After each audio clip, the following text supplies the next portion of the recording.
There's a reason why medieval prisoners feared one particular punishment more than being burned alive. It wasn't the pain, it was what happened to their minds first. Victims would start screaming not from agony, but from pure terror of what they knew was coming next. Even hardened criminals would confess to anything just to avoid it. What could possibly be worse than fire? The answer is hiding in plain sight in medieval texts most people will never read. The rack earned its reputation as the king of torture devices for one simple reason. It perfected the art of making people suffer without killing them too quickly.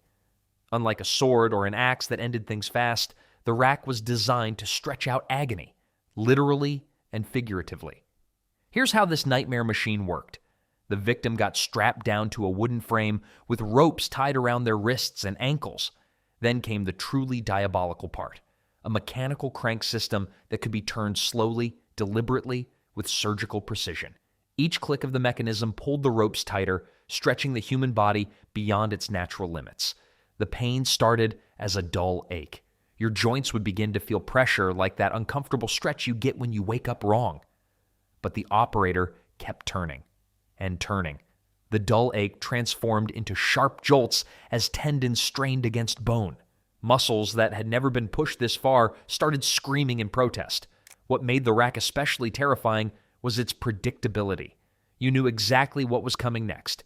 More pain, more stretching, more of your body being pulled apart inch by inch.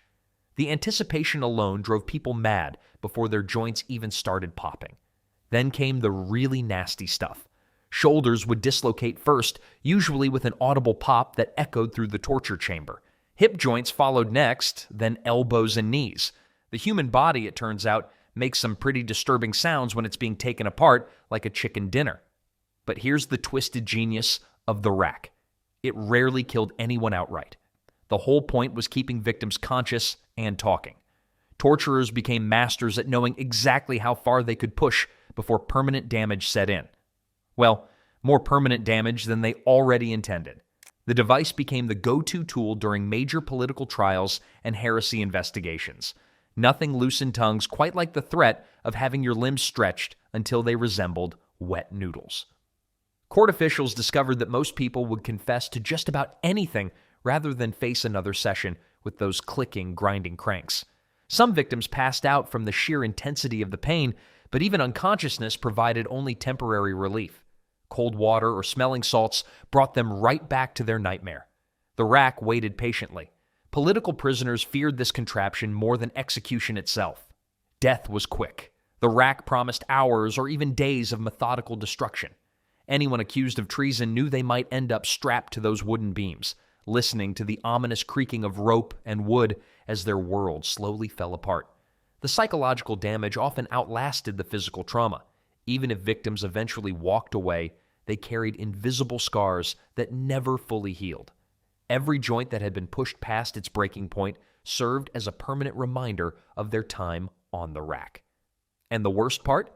This was just one tool in a much larger arsenal of creative cruelty, each device designed with its own special brand of horror. The Iron Maiden sounds like something from a horror movie, right? Well, it basically was the medieval version of one.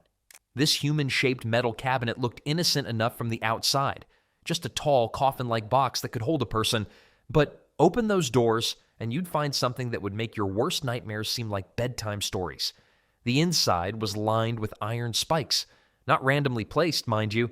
These weren't designed to kill you quickly. That would defeat the purpose entirely. The spikes were carefully positioned to pierce your body just enough to cause excruciating pain without hitting vital organs immediately. Your arms, legs, torso, all would be punctured, but you'd stay conscious and very much alive to experience every second of agony. Here's where it gets twisted. The victim would be forced inside, and the doors would slowly close. The spikes would gradually penetrate deeper as the executioner controlled the pressure. Some versions even had spikes at eye level, positioned to threaten, but not immediately blind. Makes sense, right? They wanted you to see what was happening to you. But here's the thing that'll blow your mind. Historians actually debate whether the Iron Maiden was ever really used during medieval times. Some evidence suggests it might have been more of a museum piece created in later centuries to shock visitors. The most famous Iron Maiden, displayed in Nuremberg, was likely built in the 1800s from pieces of different torture devices. Whether real or not, the psychological impact was undeniable. Just seeing one of these devices would make most people confess to crimes they didn't even commit. The mere threat of being locked inside was often enough to break someone's will completely. Prison guards would walk prisoners past these contraptions, letting their imaginations do most of the work. Let's not forget the claustrophobia factor. Even without the spikes, being locked in a tight, dark space shaped like a coffin would drive most people to panic. Add the metal spikes slowly piercing your flesh, and you've got a torture method that attacks both body and mind simultaneously.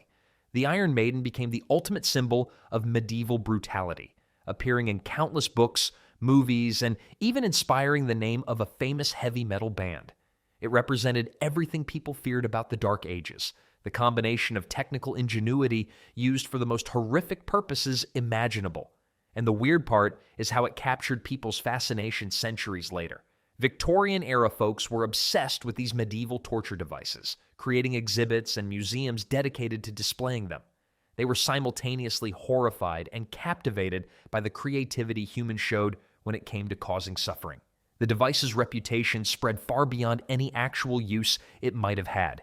It became shorthand for medieval justice, cold, calculated, and designed to make death as unpleasant as possible. But if you think a spike-filled cabinet was bad, wait until you hear about what happened when executioners decided to take their torture outdoors, where entire crowds could watch the spectacle unfold on a massive wooden wheel. The Iron Maiden might have been scary in theory, but the breaking wheel? That was medieval Europe's answer to truly public horror. This wasn't some enclosed cabinet where you had to imagine what was happening inside. The breaking wheel put every bone-crushing moment on full display for entire towns to witness. Here's how this nightmare worked. Executioners would tie the victim spread eagle onto a large wooden wheel, usually around 6 feet across, arms and legs stretched wide, completely exposed. Then came the iron bar, thick, heavy, designed specifically for shattering human bones. The executioner would systematically work his way around the wheel, smashing each limb methodically. First the arms, then the legs, breaking bones at multiple points along each one. But here's the truly twisted part. They weren't trying to kill quickly. The whole point was making it last. Executioners became experts at avoiding fatal blows while maximizing pain. They'd break bones in specific patterns, ensuring the victim stayed conscious for as long as possible. Sometimes they'd weave the broken limbs through the wheel spokes, creating a grotesque human pretzel that could barely be recognized as a person. The crowds loved it, which tells you something pretty dark about medieval entertainment options. Entire families would pack lunches and make a day of watching someone get systematically destroyed. Children would sit on their father's shoulders to get better views. Street vendors sold food and drinks like it was some twisted carnival. After the bone-breaking phase ended, victims didn't just die. They'd be left displayed on the wheel, sometimes for days. Broken bones meant they couldn't move, couldn't escape, couldn't even shift position to find relief. They'd hang there, exposed to weather, slowly dying from internal bleeding, shock, or exposure. Some lasted hours. Others took days to finally give up. Different regions developed their own variations because apparently regular bone crushing wasn't creative enough. In some areas, they'd place the wheel on a tall pole, rotating it slowly so crowds could see the victim from every angle. Other places preferred ground-level displays, letting people get up close to witness the suffering. The breaking wheel became Europe's go-to punishment for serious crimes: murder, treason, highway robbery. But it was also used for religious heresy, which could be as simple as questioning church doctrine or reading the wrong book. The threat alone kept entire populations in line. Nobody wanted to risk ending up as the town's next wheel-bound entertainment. What makes this particularly chilling is how organized it all was. Towns had official wheel-breaking schedules. They'd announce upcoming executions weeks in advance, building anticipation like advertising a festival. Local authorities treated it as both punishment and public education, a visceral reminder of what happened when you stepped out of line. Well, if you think watching someone get slowly crushed to death sounds horrific, wait until you hear about devices designed to work from the inside out. Because medieval torturers weren't content with just external destruction.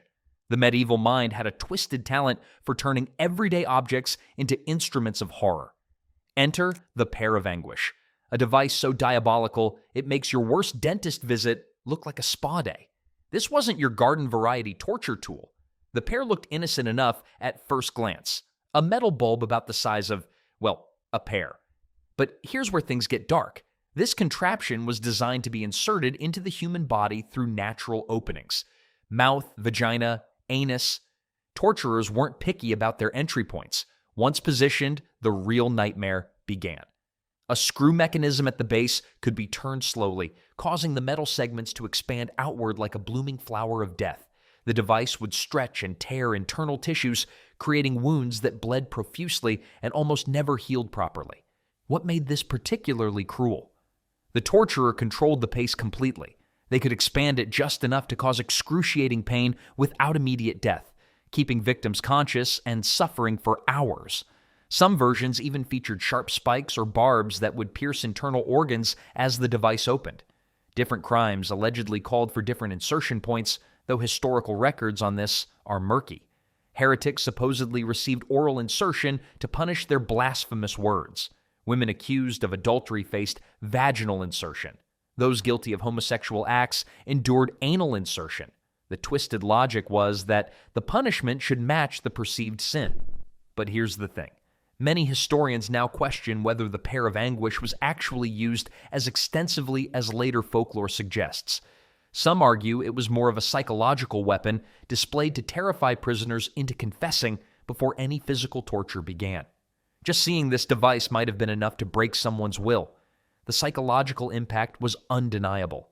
Unlike other torture methods that worked externally, this attacked from within, violating the body's most private spaces.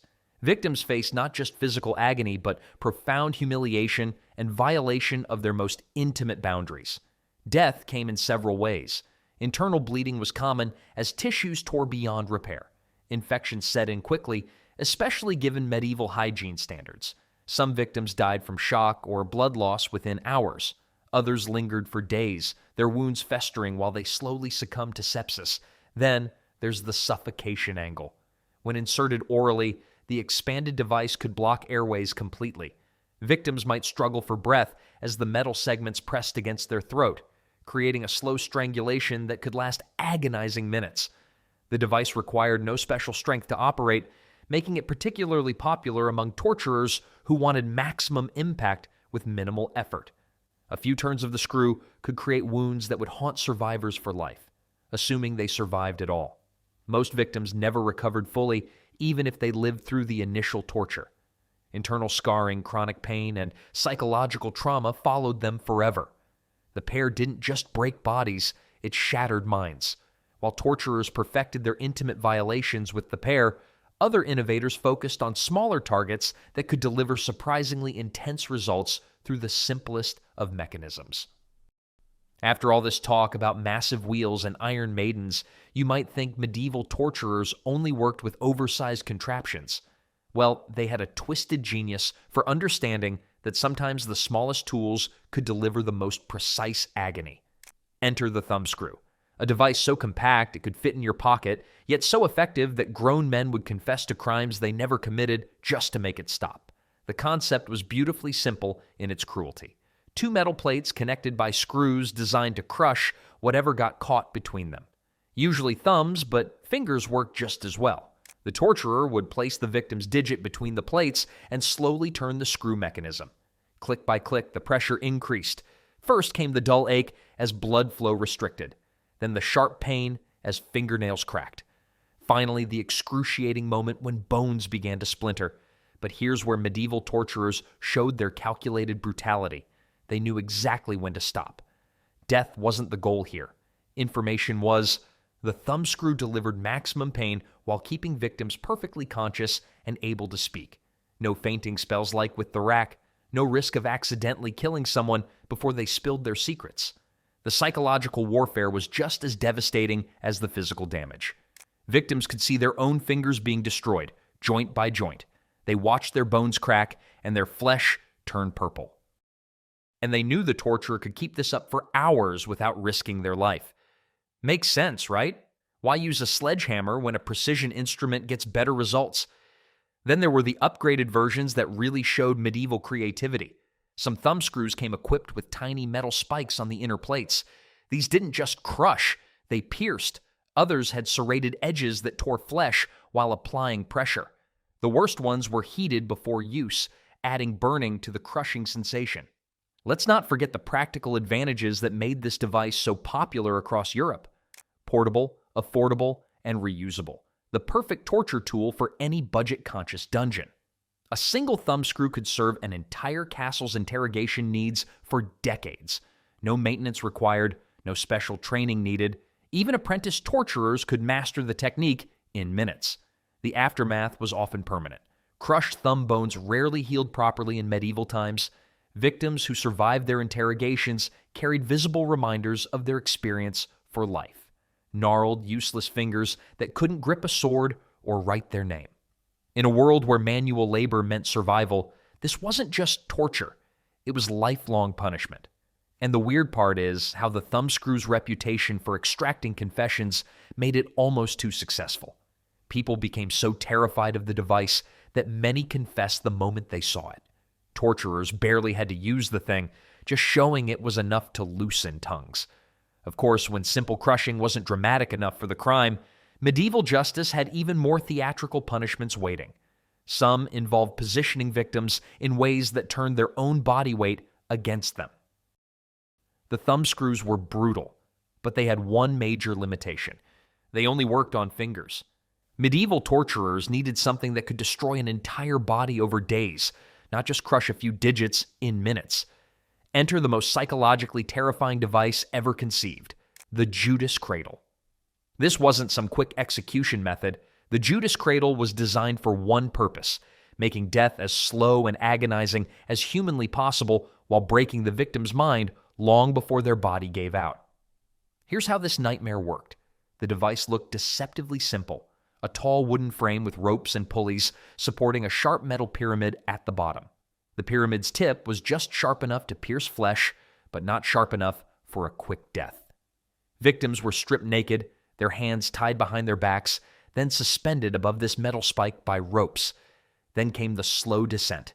Torturers would gradually lower the victim onto the pyramid, positioning it to enter through the anus, vagina, or sometimes under the scrotum. The weight of the person's body would slowly force the spike deeper inside them, tearing through internal tissue millimeter by millimeter. But here's the truly diabolical part. The process could be controlled completely. Torturers could adjust the ropes to increase or decrease pressure. They could lift victims up for breaks, then lower them again. Some sessions lasted hours. Others went on for days. The psychological torture was just as devastating as the physical pain. Victims knew exactly what was happening to them. They could see the spike below, feel it entering their body, and understand that death would come incredibly slowly. Many people confessed to crimes they never committed just to avoid being placed on the Judas Cradle, and the confessions usually worked. The mere sight of this device broke most people's resistance immediately. Why endure days of agony when you could just admit to whatever the authorities wanted to hear? Smart choice, honestly. Let's not forget the public humiliation factor. The Judas Cradle was often used in public squares where crowds could watch the entire process. Victims were completely naked, in the most degrading position imaginable, slowly dying in front of their neighbors and family members. The shame was almost as unbearable as the physical pain. The device left survivors, and yes, some people actually survived, with permanent internal damage.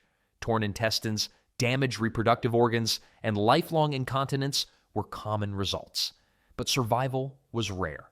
Most victims died from internal bleeding, infection, or shock within a few days. Medical knowledge back then was limited, but torturers understood enough about human anatomy to make the Judas Cradle maximally effective. They knew how to position the spike to avoid vital organs initially, ensuring the victim would remain conscious for as long as possible. The fear factor alone made this device incredibly powerful for medieval authorities. Just knowing the Judas Cradle existed in a dungeon somewhere was enough to keep most people in line. But even the Judas Cradle's private horror couldn't match the public spectacle of our next torture method, where entire crowds gathered to participate in the victim's suffering. The pillory looks innocent enough at first glance, just a wooden frame with holes cut into it. But this simple device turned public punishment into a twisted form of entertainment that could destroy lives in ways far beyond physical pain. Here's how it worked. Your head and hands got locked into those holes, leaving you completely helpless. Sounds almost boring compared to the breaking wheel or Iron Maiden, right? Well, that's where you'd be dead wrong. The real torture wasn't the device itself. It was what happened next. Once locked in, you became the town's favorite target practice. People threw rotten eggs, spoiled vegetables, chunks of bread, and whatever else they could find. But crowds have a way of escalating things. Those soft tomatoes quickly turned into rocks. Those playful insults became serious threats. And the weird part is the authorities often looked the other way when things got violent. The Pillery created something psychologists today would recognize as mob mentality. Normal, decent people transformed into bloodthirsty spectators when they saw someone locked helplessly in front of them. Your neighbors, people who'd known you for years, suddenly felt entitled to pelt you with garbage and scream accusations. Then there's the physical reality of being stuck in that position for hours. Your neck cramped, your back ached, your hands went numb, but you couldn't move, couldn't protect yourself, couldn't even wipe blood from your face when those rocks started flying. Makes sense why some people preferred a quick execution, right? Let's not forget the infections that followed. Open wounds from thrown objects mixed with rotting food created perfect breeding grounds for disease. Many victims died weeks later from infections that started during their time in the Pillery. The punishment that seemed merciful compared to other torture devices often proved just as deadly. But here's what made the Pillery particularly cruel. It destroyed your reputation permanently. Everyone in town saw you there. They saw you helpless, humiliated, covered in filth. Even after you were released, that image stuck. Your business failed. Your friends avoided you. Your family faced shame by association. The authorities loved this aspect because it made the punishment do double duty. They got their immediate spectacle plus long-term social control. People thought twice before committing crimes when they knew the whole community would turn against them. Some victims tried to maintain dignity by staying silent, refusing to react to the crowd's taunts. Others broke down completely, begging for mercy that never came. The crowd enjoyed both reactions equally. There was no winning strategy when you were locked in that frame. What's particularly twisted is how the Pillery was often combined with other punishments. They might whip you first, then lock you in for the crowd to finish the job, or brand you while you were helplessly restrained, adding permanent marking to temporary humiliation. The Pillery proves that sometimes the simplest devices cause the most complex suffering. Physical pain, social destruction, and psychological trauma all rolled into one wooden frame. But if you think public humiliation was the worst fate medieval justice had in store, wait until you discover what they reserved specifically for women who stepped out of line. The Pillery was brutal enough, but medieval torturers had an even darker specialty reserved specifically for women. Enter the breast ripper, a device so horrifying that its very name makes people wince. This wasn't some random torture tool thrown together by angry villagers. No, this was carefully crafted engineering designed for maximum suffering. Picture iron claws, each one sharpened to perfection and heated until they glowed red hot. These weren't just grabbed from a blacksmith's workshop either. The breast ripper was purpose-built with 4 curved prongs that formed a claw-like grip. When heated, the metal became a searing instrument of agony that could tear through flesh like paper. But here's where it gets even more twisted. The device wasn't just clamped on randomly. Torturers would heat it until the metal was scalding, then carefully position the claws around the victim's breast tissue. The heated iron would burn the skin on contact, causing immediate, excruciating pain. Then came the real horror. They'd slowly pull the device away, ripping off chunks of flesh or sometimes entire breasts. Women accused of adultery faced this nightmare regularly. Religious authorities also used it on those charged with heresy, witchcraft, or even speaking out against the church. Makes you wonder how they justified this level of cruelty in the name of morality, right? The irony was lost on them completely. The physical damage was catastrophic. Victims who survived the initial torture faced massive blood loss, severe infections, and permanent disfigurement. Most didn't make it long after the procedure. The combination of shock, blood loss, and inevitable infection created a death sentence that just took longer to execute.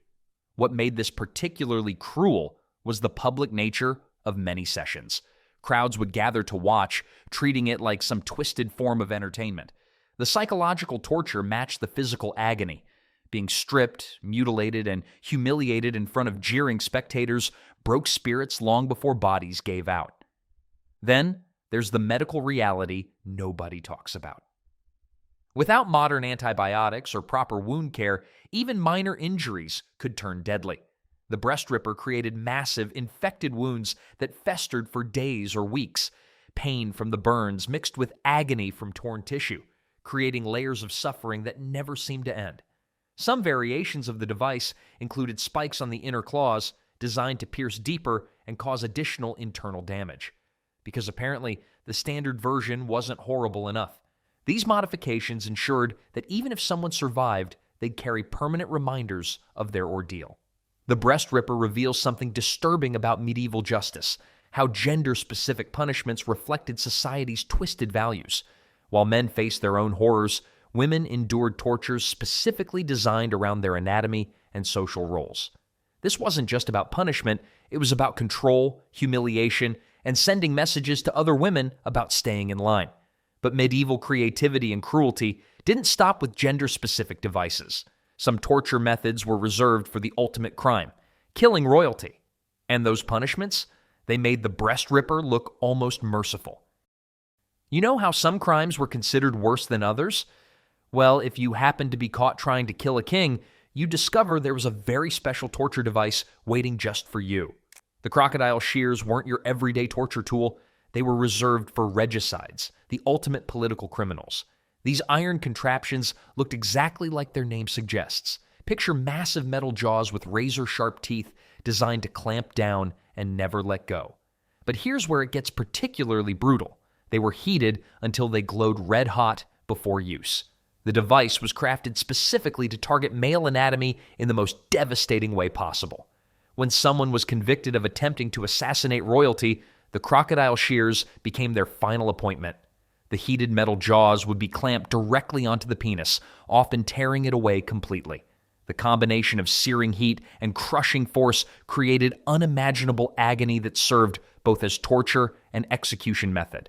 What made this punishment especially terrifying was its exclusivity. You couldn't just stumble into this fate by stealing bread or cheating on your taxes. No, this was reserved for those who dared to raise their hand against God's chosen representative on earth. At least, that's how medieval kings saw themselves. The psychological impact extended far beyond the victim strapped to the torture table.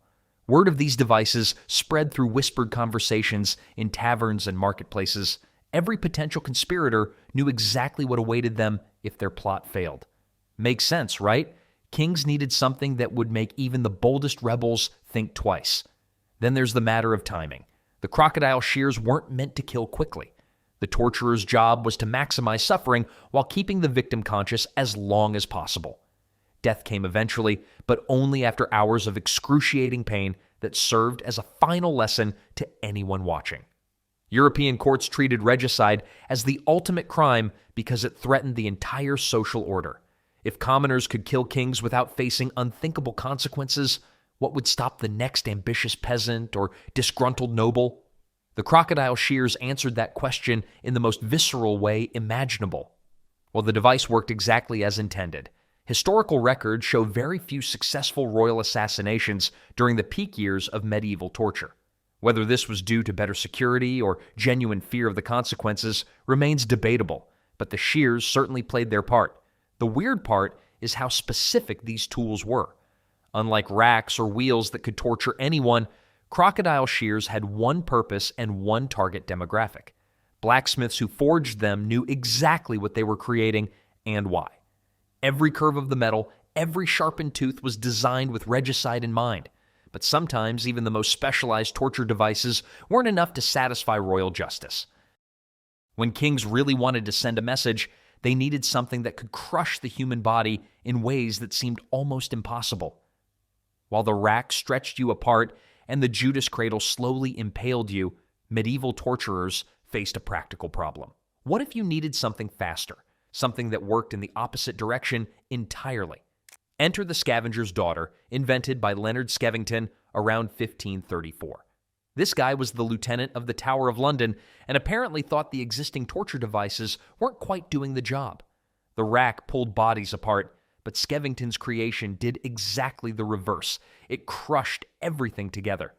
The device looked deceptively simple, just a metal A-frame that folded victims into an impossibly tight ball. Your knees got forced up to your chest, your head pushed down between your legs, and your arms wrapped around the whole package like some twisted yoga pose from hell.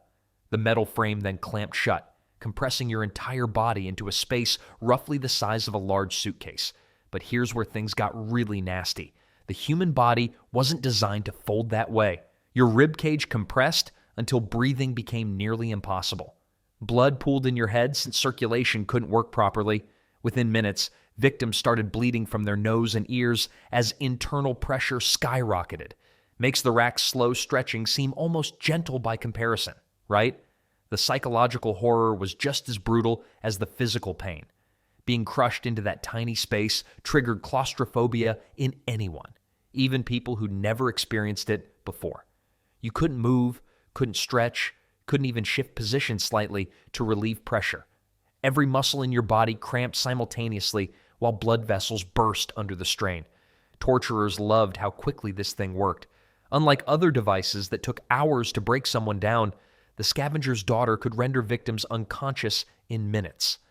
Well, that created its own problem. Unconscious people can't answer questions or sign confessions. Smart torturers learned to use it in short bursts, releasing the pressure just before victims passed out completely.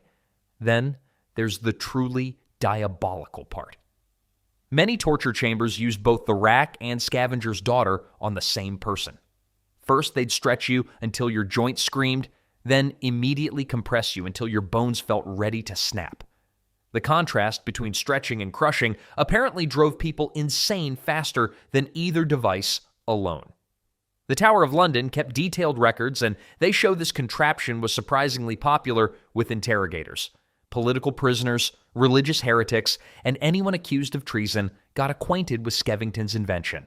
The device earned its gruesome nickname because it devoured victims like a scavenger picking clean bones.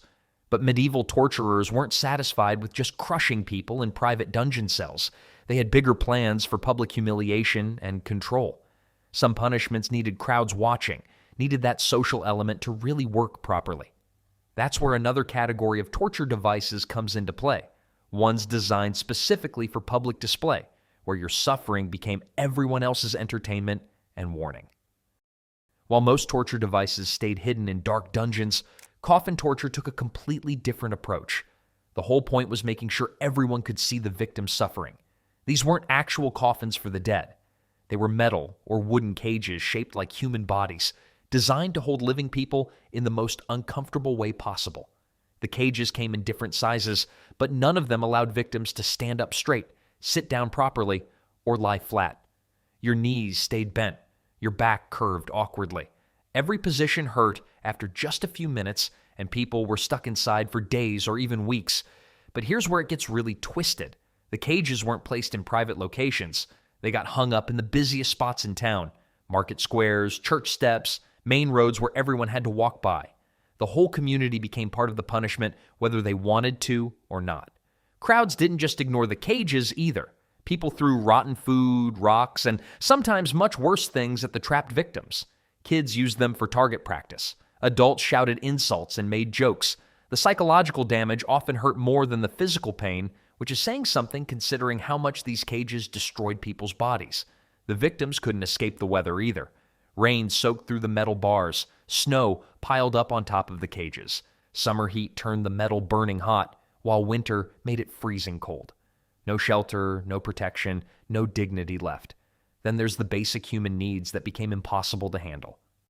Going to the bathroom meant doing it right there in front of everyone watching. Eating depended on whether someone felt generous enough to share food, and even then, getting it through the bars was difficult. Most people lost massive amounts of weight during their time in coffin torture. Sleep became nearly impossible too. The uncomfortable position made it hard to rest, but the constant noise from crowds made it even worse. People would bang on the cages, shake them, or yell at victims just when they started to drift off. Days blended together in a haze of exhaustion and pain. What made this punishment particularly cruel was how it combined physical torture with complete social humiliation. Your neighbors, people you'd known for years, could walk by and see you at your absolute lowest point. Some felt sorry and tried to help. Others enjoyed the entertainment. Both reactions were horrible in their own ways. Many victims died from exposure, dehydration, or infections from their wounds. Others survived but came out completely broken mentally. The combination of physical pain and public shame destroyed people in ways that private torture couldn't match. The authorities loved coffin torture because it served multiple purposes at once. It punished the victim, entertained the crowds, and warned everyone else about what happened to people who broke the rules. Two birds with one very twisted stone. Speaking of twisted methods, there was another technique that took public humiliation to an even more graphic level. Hanging someone upside down and sawing them in half sounds like something from a horror movie, but medieval executioners turned this nightmare into reality. The saw wasn't just another torture device. It was psychological warfare designed to extract maximum suffering while keeping victims conscious for as long as possible. Here's where the brutal genius comes in. When you hang someone upside down, all their blood rushes to their head.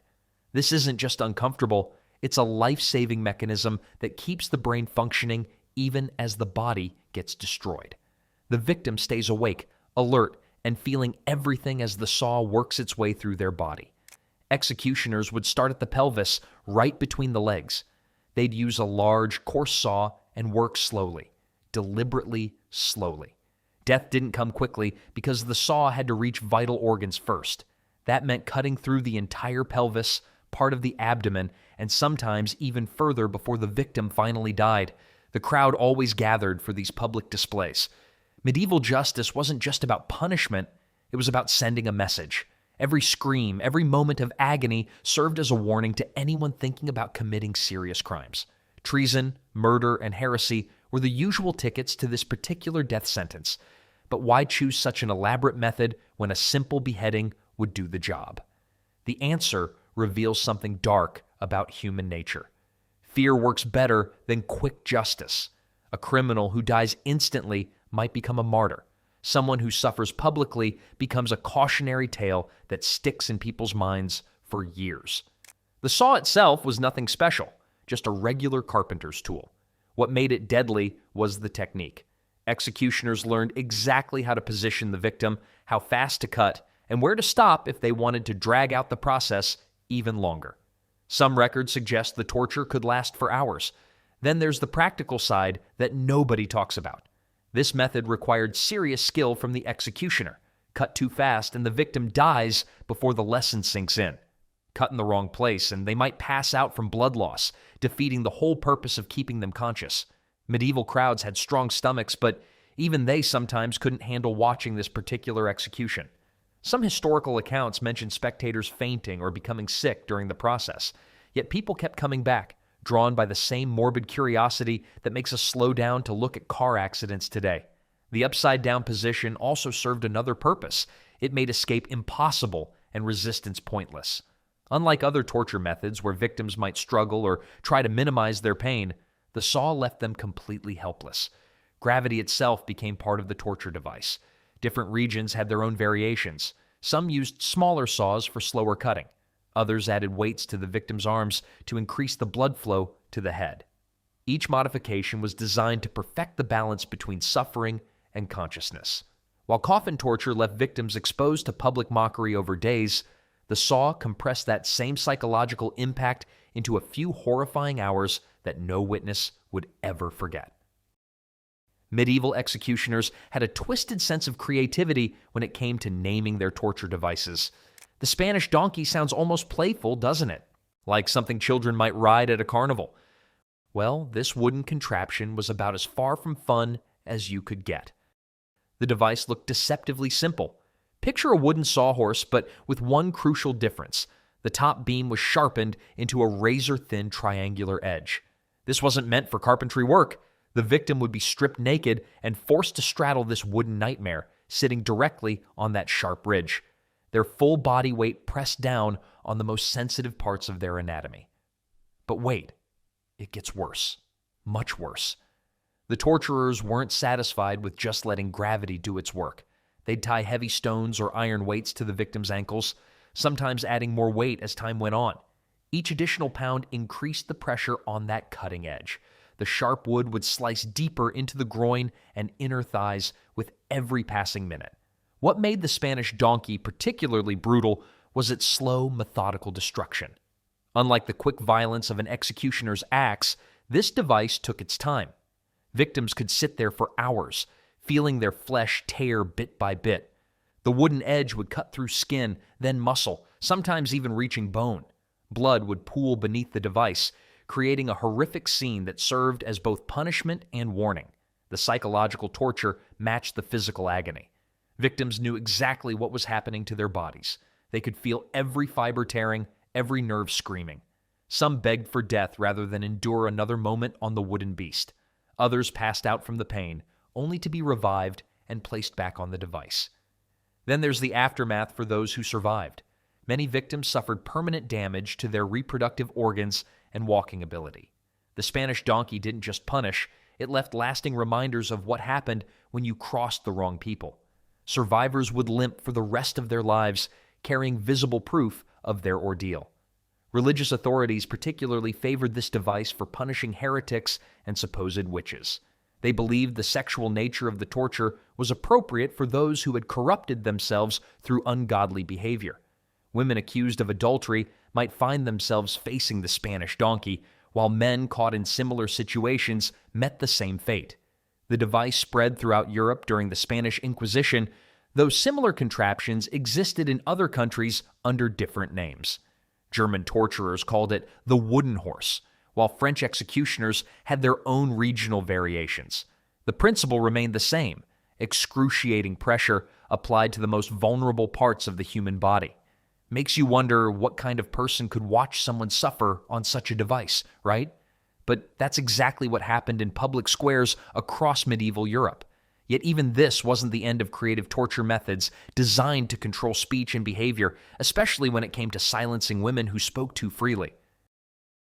When most people think of medieval torture, they picture dramatic devices that broke bones or drew blood.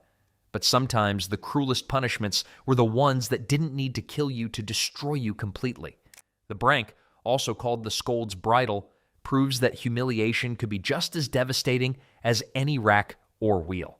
This wasn't some elaborate contraption requiring a dungeon, just a simple metal cage that fit over a woman's head like a helmet from hell. The key feature? An iron bit that forced its way into the mouth, pressing down on the tongue with spikes or rough metal plates. Swallowing became agony. Speaking turned into mumbled torture. Well, that was exactly the point. See, the brank wasn't designed for murderers or thieves. This particular nightmare was reserved for women who committed the apparently heinous crime of talking too much, gossiping about neighbors, arguing with their husbands, being what medieval society politely called shrews or scolds. Makes you wonder who decided that nagging deserved the same treatment as actual crimes, right? The really twisted part wasn't just wearing this metal mask. Once locked on, the woman would be paraded through town like a circus animal. Crowds would gather, pointing and laughing at the poor soul stumbling through the streets with her iron face cage. Children threw mud. Adults hurled insults. The whole community got their entertainment watching someone's dignity get shredded in public. But here's where it gets even worse. Hours passed with that metal bit grinding against teeth and tongue. The iron edges cut into soft mouth tissue. Blood mixed with saliva, but swallowing that mixture felt like gargling broken glass. Some women wore these devices for entire days, standing in the town square as a living warning to other difficult wives. Then there were the long-term effects nobody talks about. Teeth got chipped or knocked loose from the constant pressure. Tongues developed permanent scars from the metal spikes. And the psychological damage? Women who survived the brank often became completely silent for months afterward, terrified of saying anything that might land them back in that iron prison. The worst part about this whole system was how it turned punishment into entertainment. Medieval communities didn't just tolerate these public humiliations, they actively participated.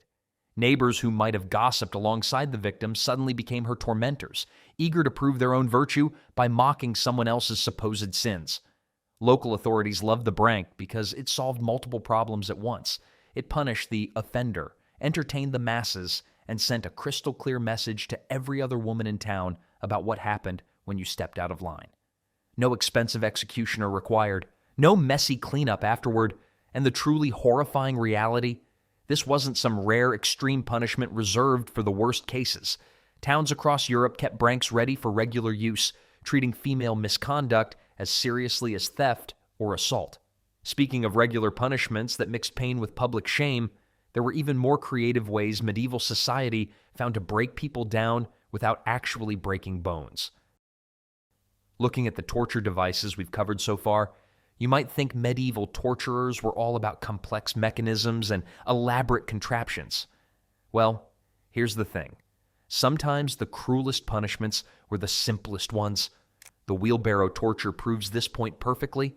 The wheelbarrow wasn't some fancy Iron Maiden or mechanical rack. It was literally just a wheelbarrow. But here's where it gets twisted. Victims were forced into impossible positions inside it, then rolled through town while crowds gathered to watch. Imagine being crammed into a tiny space, your legs bent painfully backward, arms twisted at weird angles, then bumped along cobblestone streets for hours. The constant jarring motion would dislocate joints and cause muscle cramps that felt like fire. Then there were the stocks.